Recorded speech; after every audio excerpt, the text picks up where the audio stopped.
राधे कृष्ण गोपाला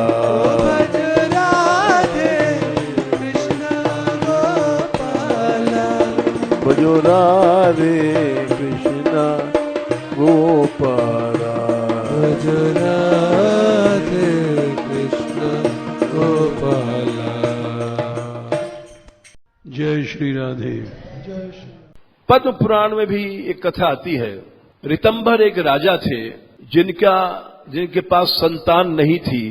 बहुत प्रयत्न किया, अनेक धर्मों का आचरण किया, अनेक सत्कर्म किए, कुछ नहीं हुआ। जाबाली ऋषि ने कहा, तुम कुछ मत करो ऋतंभर, तुम केवल गो सेवा करो, असंभव काम संभव हो जाएगा। गो यावत व्रत बताया, गोबर में जौ निकलता है, उस जौ की रोटी खाओ और गाय की सेवा करो। दिन रात सेवा करने लग गए।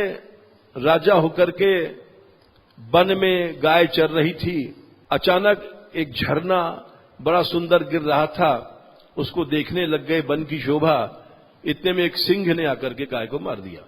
अनजान में गो हत्या लग गई। राजा बड़े दुखी हुए कि कहा तो मैं आराधना कर रहा था गाय की, ये और अपराध बन गया। तो उन्होंने वो जाकर के ऋतुपर्ण नाम के एक भक्त थे, ऋषि थे। जाबाली ने कहा कि तुमको हत्या लग गई है, तुम ऋतुपर्ण के पास जाओ, वे राजा हैं, बड़े गोभक्त हैं, वो उपाय बताएंगे। वो गए तो उन्होंने कहा कि अच्छा, तुम भगवान नाम की सेवा करो, तुम्हारी गो हत्या दूर हो जाएगी। तो पद्म पुराण में भी ये गाय की महिमा का अद्भुत एक उदाहरण आया। एक वहीं पद्म पुराण में एक और उदाहरण आता है कि एक बार राजा जनक जब ऊर्ध्व लोकों को जा रहे थे तो उनको नरक के पास से जाना पड़ा। नरक में तो नहीं जाना पड़ा, उसका कारण था एक गाय चर रही थी खेत को, उन्होंने रोक दिया था।